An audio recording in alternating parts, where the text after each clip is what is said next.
Yes ma'am. देखिए, हमारा theory of Karma में कर्म का हमने क्या किया था, पिछले क्लास में क्या क्या हुआ था, किसी को याद है?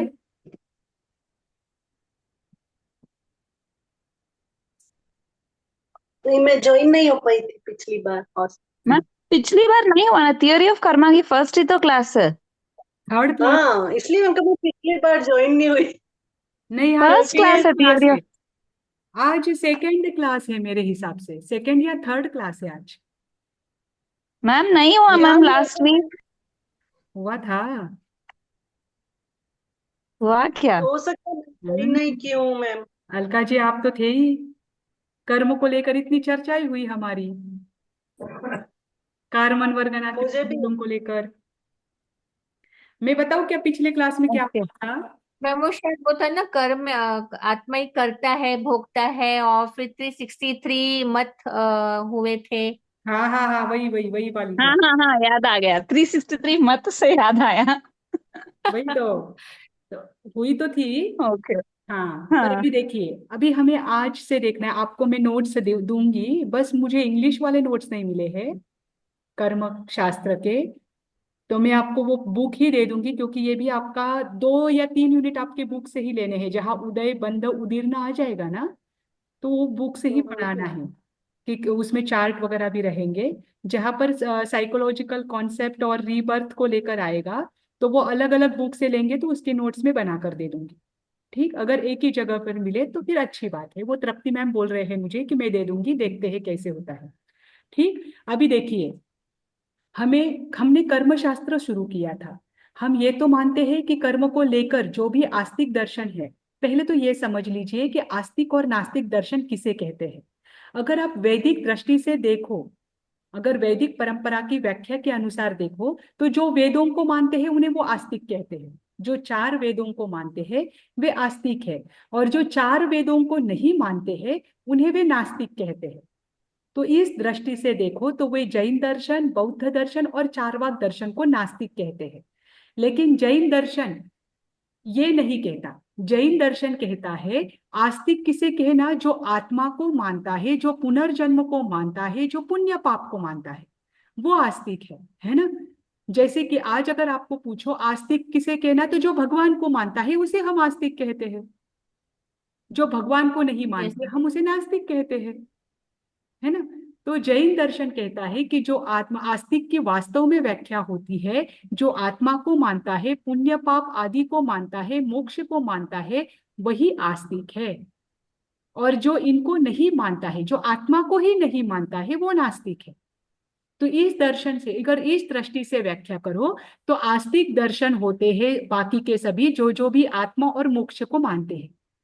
और नास्तिक दर्शन मात्र एक होता है, चारवाक, जो आत्मा को ही क्या नहीं करते हैं, आत्मा के रूप में नहीं मानते हैं। आत्मा को मात्र मात्र वो क्या मानते हैं कि पंच महाभूत एकत्रित होने की वजह से जो शरीर तैयार हुआ है, उस शरीर में एक शक्ति तैयार होती है। वो शक्ति आत्मा है।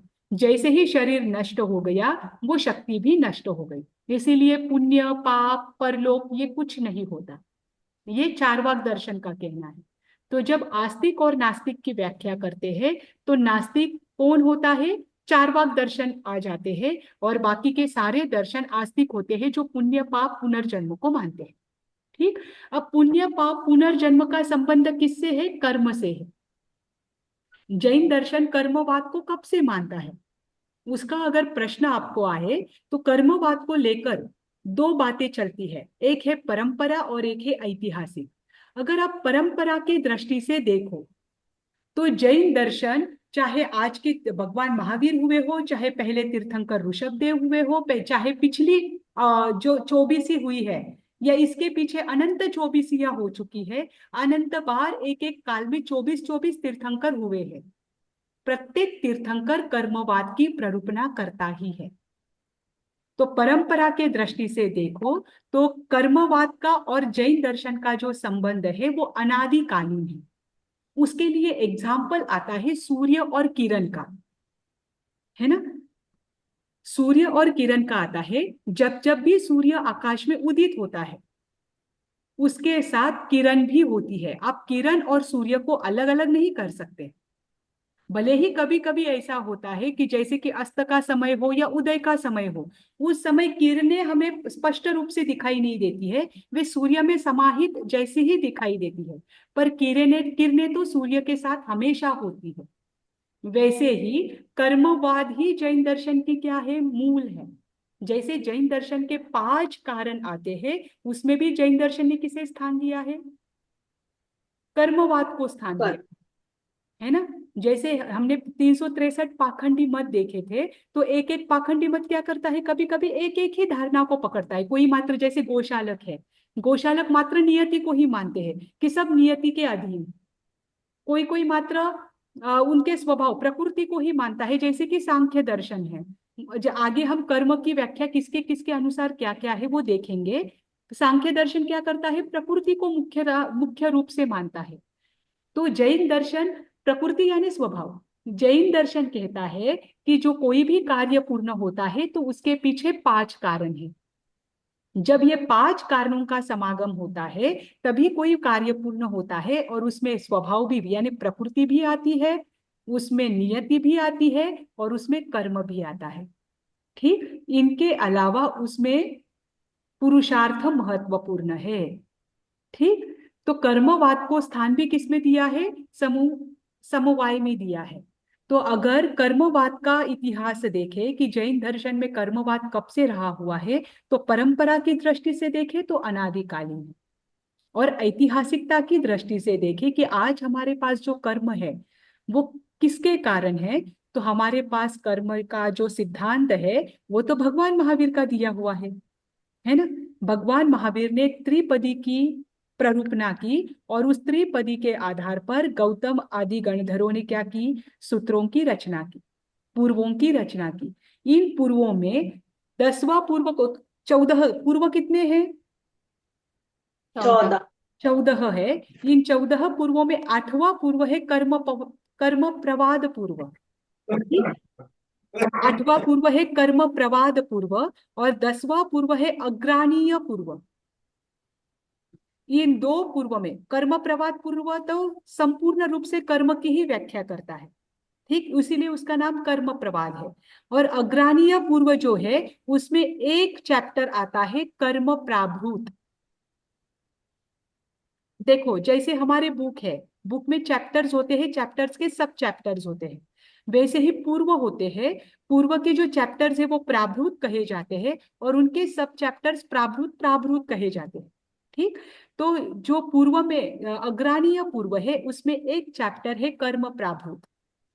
इसके आधार पर श्वेतांबर और दिगंबर परंपरा में कर्म का सिद्धांत पाया जाता है।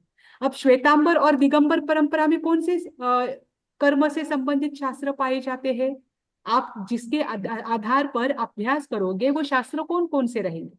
तो श्वेतांबर परंपरा के अनुसार देखो तो कर्म प्रकृति है, शतक है, पंच संग्रह है, सप्ततिका है, ये श्वेतांबर परंपरा के कर्म शास्त्र को लेकर ग्रंथ है। ठीक, और दिगंबर परंपरा में कषाय प्राभूत पाया जाता है, जिसमें कर्म प्रकृति की चर्चा है। एक कर्म प्रकृति प्राभूत भी पाया जाता है, इनमें कर्म सिद्धांतों को लेकर विस्तार से वर्णन किया गया है। ठीक, आज हमारे पास जो कर्म ग्रंथ उपलब्ध है वो अलग अलग भाषाओं में उपलब्ध है। सबसे पहले तो प्राकृत भाषा में भी पाए जाते हैं जो हमने सीधे पूर्वों से लिया है, जो आंशिक रूप में है। फिर उसके बाद कुछ आचार्यों ने संस्कृत में भी इसकी रचना की, और उसके बाद प्रादेशिक भाषाओं में भी कर्मशास्त्र की रचना की गई। ठीक, हाँ, अभी देखिए कर्मवाद ये हुआ। अभी कर्म का अर्थ अगर आप व्यवहारिक रूप में देखें तो कर्म का अर्थ क्या होगा, जो भी मन वचन काया से जो भी क्रियाएं की जाती है वो कर्म। ये तो व्याख्या हो गई। व्यवहारिक रूप से कर्म किसे कहते हैं, का अर्थ करना। व्यवहारिक रूप मतलब मैम, व्यवहारिक मतलब हम व्यवहार में जब हम बोलचाल में चलते हैं, मतलब धार्मिक व्याख्या नहीं। क्रिया क्रिया कर्म को शब्द कर्म का, कहते हैं, किसी भी तरह की क्रिया को करना कर्म हुआ। हाँ बराबर, कोई भी जो क्रिया की जाती है उसे कहते हैं कर्म। हमने कहना कि तुम्हारे कर्म कैसे है, कर्म यानी तुमने जो क्रिया की है। ठीक। तो देखो, कर्म शब्द का अर्थ होता है क्रिया की प्रयुक्त, मतलब क्रिया के लिए वो प्रयुक्त होता है कर्म शब्द। अलग अलग दर्शन कर्म को लेकर अलग अलग शब्दों की संकलना करता है। जैसे कि जैन दर्शन कर्म को कर्म सिद्धांत ही कहता है, ऐसे ही कर्म अन्य दर्शनों में भी पाए जाते हैं। वेदांत दर्शन में कर्म को ही माया कहा है, ठीक, उसे ही अविद्या कहा है, उसे ही प्रवृत्ति कहा है। वेदांत दर्शन कहता है कि माया के कारण जीव संसार में है, तो माया का अर्थ क्या हुआ? कर्म।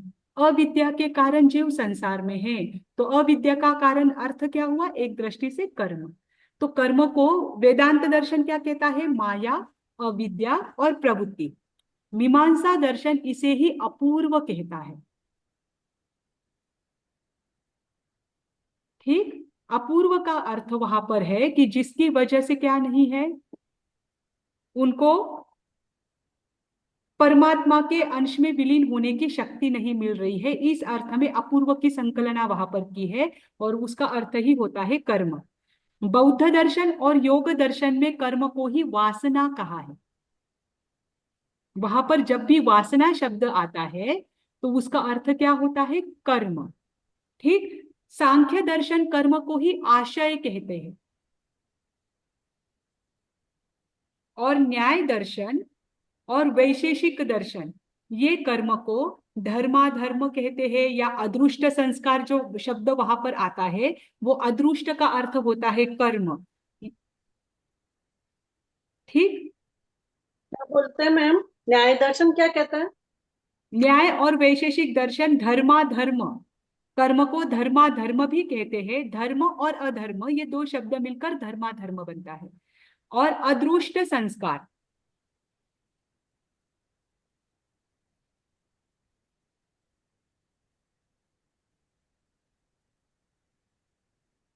ठीक। और और फर्स्ट वाला जैन वेदांत दर्शन क्या बोले आप? वेदांत दर्शन माया, अविद्या और प्रवृत्ति। ओके। हाँ, अभी देखिए अरे मैम विद्या, ये जी। विद्या ना मैम? हाँ, विद्या, विद्या है ना? अविद्या, विद्या ही अविद्या, कहें, अविद्या। है विद्या। हाँ, अभी जैन दर्शन के अनुसार कर्म की व्याख्या देखिए। देखो, जैन दर्शन कर्म किसे कहता है? द्रव्य कर्म और भाव कर्म, ये कर्म के दो प्रकार किए जाते हैं जैन दर्शन में। जब जीव कार्बन वर्गना के जो पुद्गल है पूरे संपूर्ण लोक में, जीव जब उन कार्बन वर्गना के पुद्गलों को अपनी ओर आकर्षित करता है, और वे कार्बन वर्गना के जो पुद्गल है वे जीव के साथ यानी आत्मा के साथ आकर बंध जाते हैं, तब वे कर्म कहलाते हैं। ध्यान रखना, जब तक वे कार्बन वर्गना के पुद्गल संपूर्ण लोक में है तब तक वे कर्म नहीं है, तब तक वे मात्र पुद्गल है, कार्बन वर्गना के पुद्गल। पर जब जीव आत्मा क्या करता है, उन कार्बन वर्गना के पुद्गलों को अपनी ओर आकर्षित करता है, और आकर्षित करने के बाद वे पुद्गल जब आत्मा के साथ आकर बंध जाते हैं, कैसे बंधते हैं? एक क्षेत्रावगाह रूप से। एक क्षेत्रावगाह का अर्थ क्या होता है?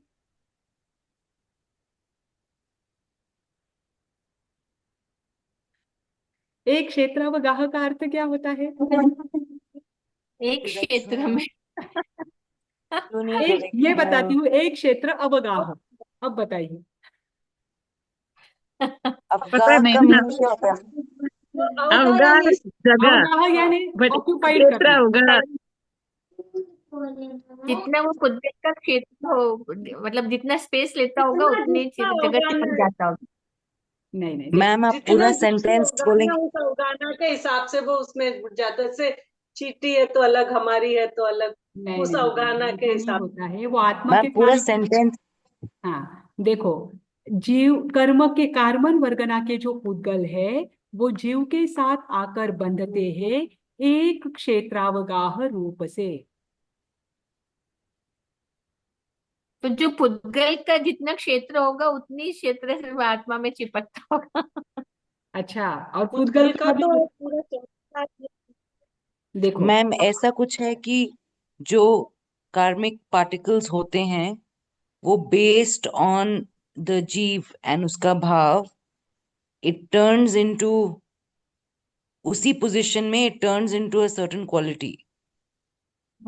नहीं, पर उसे एक क्षेत्रावगाह नहीं कहते।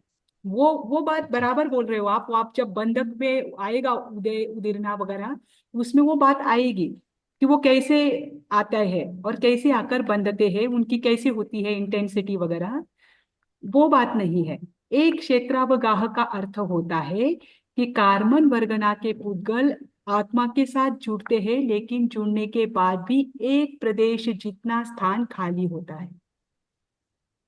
मतलब पूरी आत्मा के प्रदेशों में घुसते नहीं है वो, एक प्रदेश जितनी जगह खाली होती है, उसके बाहर कर्म, उसके भीतर आत्मा। ठीक, उसे कहते हैं वो जगह क्यों खाली होती है मैम? मतलब वो पुद्गल है ना, तो आत्मा मुक्त कैसे होगी जब वो आत्मा के अंदर जाएंगे तो? देखो, अब आपके साथ जिसका संयोग होता है उसी से आप क्या हो सकते हो, उनका वियोग कर सकते हो, है ना। अभी शरीर है, हाँ। शरीर आत्मा से जुड़ा हुआ है, तो ये शरीर आत्मा से कैसा जुड़ा हुआ है, पूरी तरह से आत्मा में मिक्स नहीं हुआ है, वो बाहर से जुड़ा हुआ है, इसलिए उसका वियोग हो सकता है। कार्बन वर्गना के पुद्गल आत्मा के प्रदेश में अंदर नहीं जाएंगे, वो आत्मा से आकर चिपक जाते हैं, लेकिन फिर भी बीच में एक प्रदेश जितना स्थान खाली होता है, जिससे वो क्या हो सके, वापस जा सके। उसे कहते हैं एक क्षेत्रावगाह संबंध। कर्म और आत्मा के बीच में कौन सा संबंध होता है, एक क्षेत्रावगाह, है ना। मतलब गैप रहता है, एक क्षेत्र का गैप रहता है। एक प्रदेश जितना। एक प्रदेश किसे एक कहते प्रदेश, हैं, एक प्रदेश किसे कहते हैं, आपने लास्ट ईयर तत्वार्थ सूत्र किया है। वो स्पेस, स्पेस का एक पॉइंट, वन स्पेस पॉइंट। नहीं नहीं, ऐसे कैसे जैसे बन, कि परमाणु सबसे छोटा होता है, और प्रदेश का मतलब जैसे एक लड्डू आता है उसका एक भाग, नहीं नहीं चाहे नहीं, वो वन आपने फोर्थ हो या वन आपने थर्ड। शुरुआत तो बराबर की थी, लेकिन एकदम आप लड्डू एटम। में चले गए। एक एक टुकड़ा। ऐसा नहीं होता है, देखिए आपने The बराबर एक space शुरुआत टुकड़ा। की। occupied by the space occupied by the smallest form of matter. बराबर, जो परमाणु स्मॉलेस्ट होते हैं फॉर्म ना, ऑफ मैटर, परमाणु। यानी परमाणु ही बोलिए, मैटर में परमाणु। नहीं बोलना, परमाणु। एक परमाणु परमाणु। जितनी परमाणु। जगह को घेरता है, एक परमाणु को जितनी जगह लगती है ना, जितनी जगह को वो घेरता है, उसे एक प्रदेश कहते हैं। अब आप सोचिए वो परमाणु ही कितना छोटा है, तो वो प्रदेश कितना छोटा होगा, है ना। तो इतना इतना कम जो दिखता ही नहीं, वो परमाणु भी हम माइक्रोस्कोप में भी नहीं देख सकते। ठीक, तो वो परमाणु को जितनी जगह लगती है ना, उतनी जगह को एक प्रदेश कहा जाता है। और जब कार्बन वर्गना के जो पुद्गल है वो आत्मा के साथ आकर बंधते हैं, तो उसके बीच में एक क्षेत्रावगाह का संबंध होता है, यानी एक प्रदेश जितना स्थान खाली होता है। तो क्यों खाली रखते हैं? वो खाली इसलिए होता है कि पूरी तरह से नहीं चिपक सकते। देखिए आपका देखो वो हमारा थोड़ा हमारा सा- दिमाग जो है बड़ा खाली है वैसे। अरे वैसे हिल नहीं डुल होता सके, है। थोड़ा बाहर निकलने के लिए जगह रहे। हाँ, मैम, नहीं ये नहीं नहीं नहीं, बहुत देखिए कोई भी बहुत चीज एक दूसरे को इंटरेस्टिंग बात है। क्या, ये बहुत इंटरेस्ट, ये जो आपने अभी बोला ना, ये गैप के बारे में, ये पूरा कर्मा का परसेप्शन ही बदल गया। It's like a field, it's like a force. वो फोर्स हमसे जुड़ा रहता है, बट वो स्टिक नहीं होता, हाँ लेकिन वो। आत्मा धक्का दे तो निकल जाता है। हाँ, अभी देखिए मैं आपको एग्जांपल बताती हूँ। इस जो ये पेन है, इस पेन पर बहुत सूक्ष्म जीव चिपके हुए है ना, चिपके हुए हैं। यस पर वो मैम। चिपके हुए ही है, उन सूक्ष्म जीवों में भी और उस पेन में भी बहुत प्रदेशों का अंतर है। आपको दिख रहा है वो अंतर, नहीं नहीं, दिख रहा है। नहीं दिख रहा जब है। हम इस धरती पर भी जुड़े हुए हैं, हम इस शरीर से भी जुड़े हुए हैं, हम कहीं से भी जुड़ते हैं, तो उसमें प्रदेशों का अंतर होता ही है, इसीलिए अच्छा। तो हम जुड़े हुए हैं। अगर वो आप सोचिए, कार्बन वर्गना के पुद्गल आत्मा के प्रदेशों के बीच में जाए तो आत्मा अखंड द्रव्य रहेगा क्या, अखंड द्रव्य नहीं रहेगा। जैसे कि आपको मैं एक एग्जांपल बताती हूँ कि लोहा है, लोहे का गोला है, ठीक। लोहे के गोले को आपने बहुत गर्म किया, ठीक। लोहे को गोले को आपको गर्म किया तो लोहे वो अग्नि जो है वो लोहे के भीतर तक जा रही, बराबर। वो भीतर तक गई Yes. अग्नि, पर वो भीतर तक जाने के बाद भी लोहे के बीच में और अग्नि के बीच में कुछ प्रदेशों का गैप होता ही है। इसीलिए तो वो अग्नि वापस पीछे आ सकती है, लोहा वापस ठंडा हो सकता है। दुनिया में ऐसी कोई चीज नहीं है कि जो क्या करे, एक दूसरे के भीतर चली जाए। ये पूरा जो लोक है ना, ये पूरे लोक में सारे द्रव्य है, ये हम मेटाफिजिक्स में पढ़ेंगे। सारे द्रव्य है, लेकिन कोई भी द्रव्य किसी के भी बीच में नहीं जाता है, वे अपने अपने स्थान पर स्थित रहते हैं। मतलब ये सब तो हम में, ये कहते हैं कि मतलब फोर्स ऑफ अट्रैक्शन है, मतलब दोनों का अट्रैक्शन से दोनों एक दूसरे के पास है, बट थोड़ा डिस्टेंस जरूर है। हाँ, जैसे कि मैंने कल चिपकते एग्जांपल नहीं है, दिया था पूरा अंदर पिछली, ही जाते हैं। हाँ जैसे पिछली क्लास में हमने देखा था ना, मैग्नेट है और लोहा है, उसको चिपका है, लेकिन चिपकने के और हम्म। मैग्नेट में और लोहे के बीच में भी अंतर है। तभी तो वो लोहे के कण वापस क्या हो सकते हैं, निकल सकते हैं। वो अंतर हमें दिखता नहीं है क्योंकि हमारी चर्म चक्षु है, हमें इतना सूक्ष्म रूप से कुछ दिखता नहीं है, पर उनके बीच में भी अंतर अब रहा हुआ समझ है। गए। हाँ, इसीलिए वो अब अलग है। समझ गए मैम, क्षेत्र वाला। हमें एक इमेजिन करना थोड़ा क्षेत्र मुश्किल वग्गा। होता है। देखो, कर्म और आत्मा का विषय बहुत सूक्ष्म है। हम जितना इमेजिन कर सकते हैं उतना हम इमेजिन कर लेते हैं। कभी कभी ऐसा भी होता है, ये अत्यंत सूक्ष्म होने के कारण हमारी इमेजिनेशन से बाहर हो जाता है, हम वहां तक नहीं पहुंच पाते हैं। लेकिन थोड़ा थोड़ा हम समझने का प्रयास करें तो हमें ध्यान में आ सकता है।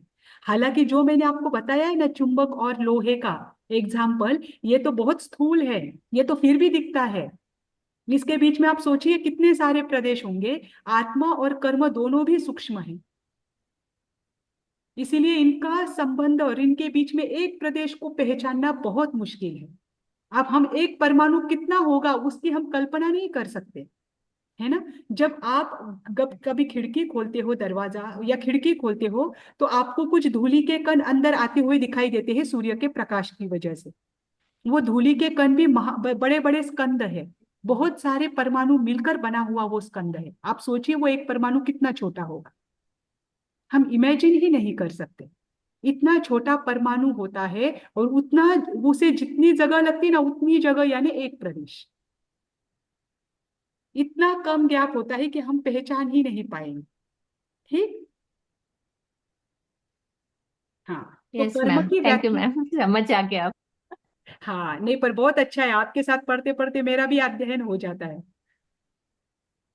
मुझे भी सोचने के लिए थोड़ा सा मजबूर होना पड़ता है कि चलो आपका ये प्रश्न है, अब कैसे सोचूं। हाँ, ठीक है। तो जैन दर्शन व्याख्या क्या करता है कर्म की, कि कार्बन वर्गना के पुद्गल, जब अजीव क्या करता है, कार्बन वर्गना के पुद्गलों को अपनी ओर आकर्षित करता है, और आकर्षित करने के बाद वो कार्बन वर्गना के पुद्गल आत्मा से आकर जुड़ जाते हैं, तब वे कर्म कहलाते हैं। तब तक वे कर्म नहीं होते, ठीक। तब तक वे कार्बन वर्गना के पुद्गल है। पर वे भी कौन से कर्म है, द्रव्य कर्म। जैन दर्शन दो प्रकार के कर्म बताता है, एक है द्रव्य कर्म और एक है भाव कर्म। अब इनको समझ लीजिए। द्रव्य कर्म यानी जो द्रव्य रूप से, मतलब बाहरी तौर से उन कर्मों का आकर जुड़ना, आत्मा के साथ कर्म जुड़े हुए हैं, ये कर्म द्रव्य कर्म है। और भाव कर्म का अर्थ क्या होता है, कि जिन परिणामों के कारण वे कर्म आकर जुड़ गए। जैसे कि मैं हूं, मैं आत्मा हूं, मैंने राग द्वेष किया, ठीक। मेरे आत्मा के परिणाम अभी कैसे है, राग द्वेष से युक्त है। तो ये मैं जो मेरे परिणाम है ये भाव कर्म है, ठीक। अब इन परिणामों के कारण क्या हो रहा है, बाहर के कार्बन वर्गना के जो पुद्गल है, वो पुद्गल मेरी आत्मा के साथ आकर चिपक रहे हैं। ये द्रव्य कर्म है। यानी द्रव्य कर्म आकर आत्मा से जुड़ना, इसके पीछे जो निमित्त है वो भाव कर्म है। ठीक, मतलब भाव कर्म और द्रव्य कर्म में संबंध कैसा रहा? कारण और कार्य का संबंध रहा। भाव कर्म कारण है और भाव कर्म के कारण की वजह से जो कार्य हो रहा है, यानी जो कर्म आकर आत्मा से चिपक रहे हैं, वे द्रव्य कर्म कार्य है। समझ में आया? अभी देखो, दोनों की व्याख्या पुनः एक बार देख लो। ठीक, आत्मा के रागादि परिणाम जो है, जो द्रव्य कर्म के निमित्त होते हैं, वे परिणाम है भाव कर्म। ठीक, और रागादि परिणामों के कारण जो बाहरी कार्बन वर्गना के पुद्गल आत्मा के साथ आकर जुड़ जाते हैं, वे होते हैं द्रव्य कर्म। अब मुझे बताइए, कर्म इस जगत में कितने हैं? 8। बस 8 ही कर्म है। नहीं, उसके सब डिवीजन कर्म हो। खुद कर्म खुद का ही कर रहे 158 हैं, प्रकृतियां है। असंख्यात। हाँ, और ऐसे तो असंख्यात 143। नहीं, अनंत है। कर्म अनंत, ओके। अनंत है।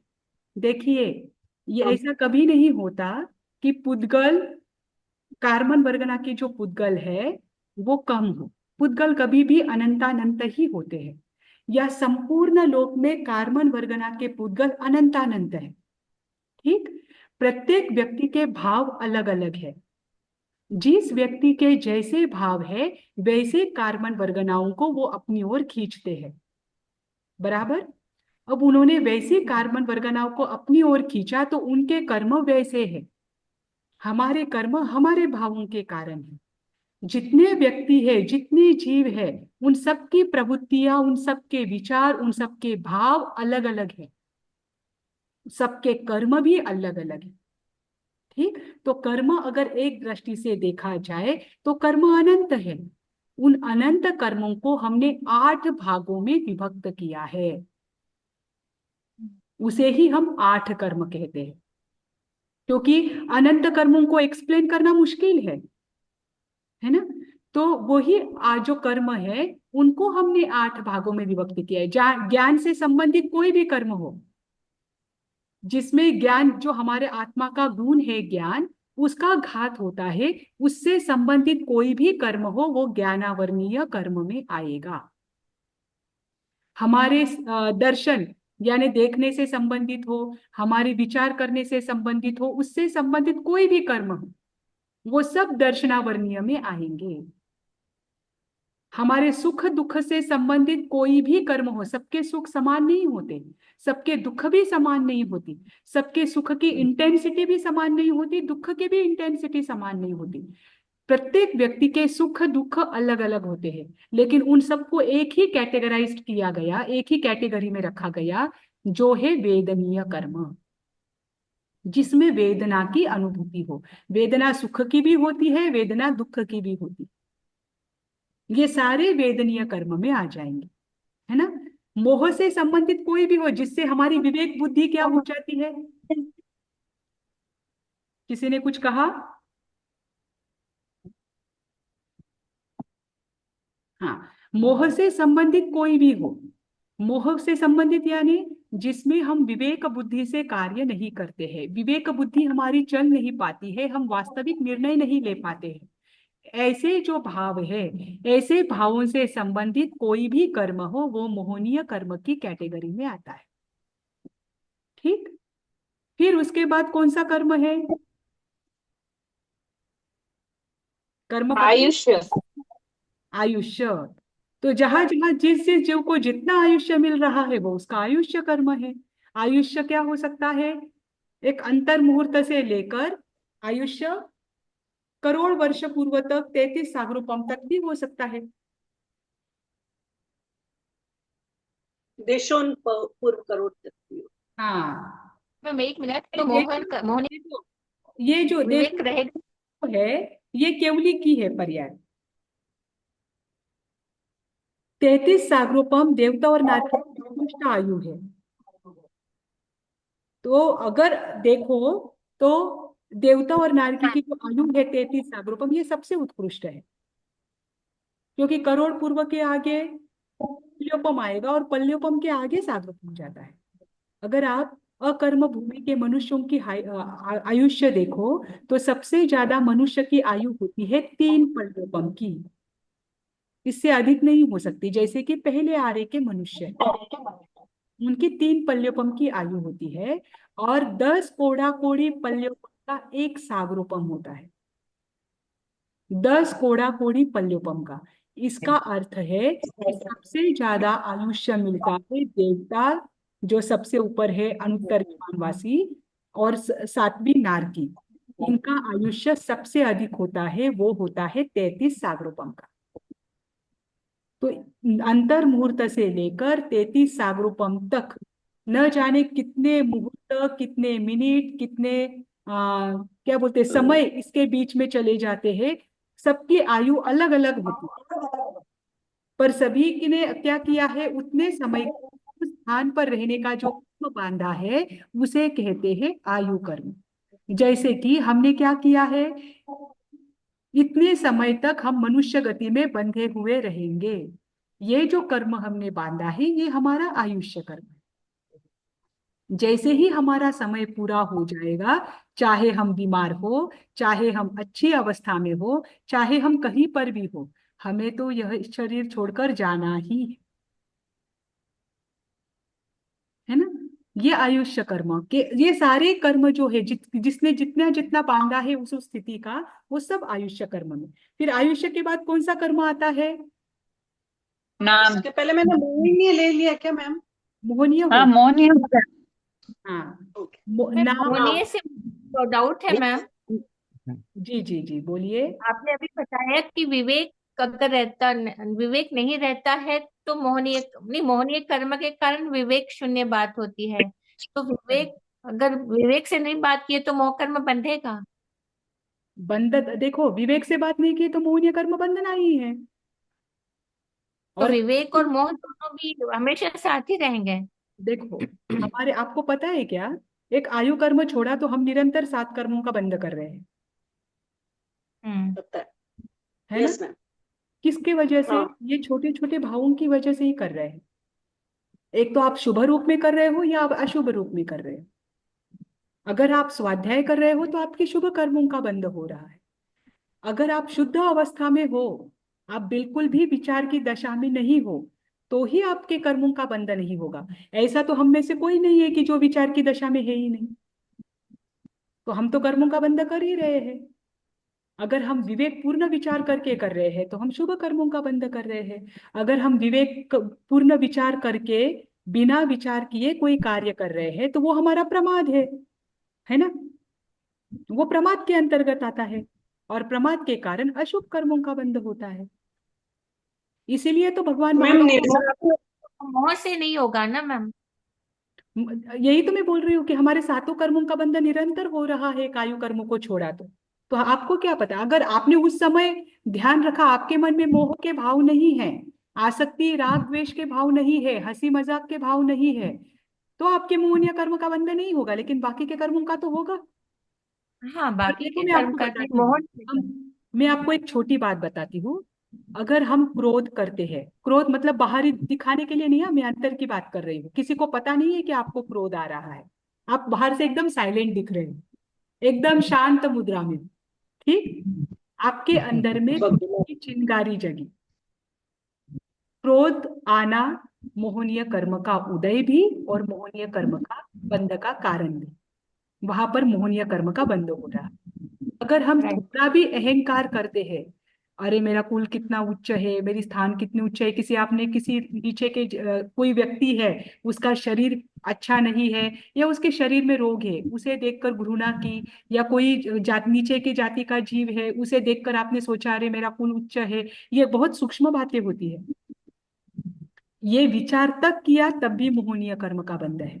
किसी को देखकर घृणा तक की तब भी मोहनीय कर्म का बंध है। किसी को देखकर पसंद आना, आप मूवी देखने के लिए गए, आपको हीरोइन देखी, वो बहुत पसंद आई, उसके प्रति राग भाव हुआ, या हीरो देखा, हीरो देखकर बहुत पसंद आया, राग भाव मन में उत्पन्न हुआ, मोहनीय कर्म का बंध। बस थोड़ा एक क्षण के लिए आपके मन में राग भाव उत्पन्न हुआ, तुरंत मोहनीय कर्म का बंध। आप सोचिए, आपने इवन बाकी तो सब छोड़ दीजिए, आप छिपकली देखी आपने, आपके घर में आपने छिपकली देखी और छिपकली देखकर आप चिल्लाए, आप डर गए। वो डर भी मोहनीय कर्म का बंध कराता है। आप मोहनीय कर्म वो तो डर रहा आप मोहनीय कर्म के भेद देखोगे ना, फिर आपको ध्यान में आएगा कि मोहनीय कर्म को ऐसे ही कर्मों का राजा नहीं कहा है। मोहनीय कर्म कर्मों का राजा है। और जब आप गुणस्थान की व्याख्याएं करेंगे ना, तो पहले गुणस्थान से लेकर 12वें गुणस्थान तक सारी प्रकृतियां मात्र मोह की है। कि मोहनीय कर्म की प्रकृति, इस प्रकृति को नष्ट किया तो जीव अगले गुणस्थान में गया। बस मोहनीय प्रकृति, मोहनीय कर्म पर ही गुणस्थान खेलता है। 11वें गुणस्थान में भी मोहनीय कर्म की सारी प्रकृतियां रुकी हुई है, इसलिए 11वें गुणस्थान में है। 12वें गुणस्थान में भी जीव कब जाता है, जब वो मोहनीय कर्म की सारी प्रकृतियों को क्षय करता है। और जैसे ही मोहनीय कर्म क्षय हो जाता है, ज्ञानावर्णीय, दर्शनावर्णीय और अंतराय तीनों एक साथ क्षय हो जाते हैं। इतनी प्रबल सत्ता मोहनीय कर्म की है, इसीलिए इसे कर्मों का राजा। और बहुत ये सजग रहना पड़ता आप सोचिए कितना सजग रहना पड़ेगा, और इतना सूक्ष्म है कि हम पहचान ही नहीं पाएंगे कि हमने कब मोहनीय कर्म का बंध किया और कब नहीं किया। उल्टा बाकी के कर्म तो स्थूल रूप से हम जान भी पाते हैं कि अरे मैंने ज्ञान की हिंसा की, मैंने ज्ञान, अपने जो ज्ञानी है उनका नाम छिपाया, तो मैंने ज्ञान का बंध कर लिया, ज्ञानावर्णीय कर्म का। लेकिन मोहनीय का तो हमें ध्यान में भी नहीं आता है कि हमने कब मोहनीय कर्म का बंध कर लिया। हम चलते चलते किसी व्यक्ति को डर गए, व्यक्ति से डर गए, तब भी मोहनीय कर्म का बंध होता है। हमने कोई हमारा व्यक्ति दूर गया है, किसी के साथ हमारा वियोग हुआ है और हम रोए हो, तब भी मोहनीय कर्म का बंध होता है। इवन आपने गंदगी देखी रोड पर और गंदगी देखकर आपने मुंह टेढ़ा कर लिया, तब भी मोहनीय कर्म का बंध होता है। आप है। सोचो। My God. अब बताइए मुझे कि 7 कर्मों में बाकी के कर्म पीछे एक मोहनीय कर्म ही है जिसको हम बंध ज्यादा करते हैं, और उसका ही छूटना बहुत। होता है ये। जैसे हम अभी स्वाध्याय कर रहे हैं, तो यहाँ पे ज्ञानावण्य का शुभ बंध तो हो रहा है, पर साथ में निर्जरा भी होएगी। हाँ, हो सकती है। जो देखो जैन दर्शन जो है पुराने जो भावों के आधार पर है, पूरा भावों के आधार पर है। आपके भाव जितने उत्कृष्ट है, उतनी कर्मों की निर्जरा अधिक है। हम बाहर से क्या क्रिया करते हैं ना, जैन दर्शन मात्र बाहरी क्रियाओं का वर्णन नहीं करता है या बाहरी क्रियाओं को मुख्यता नहीं देती है।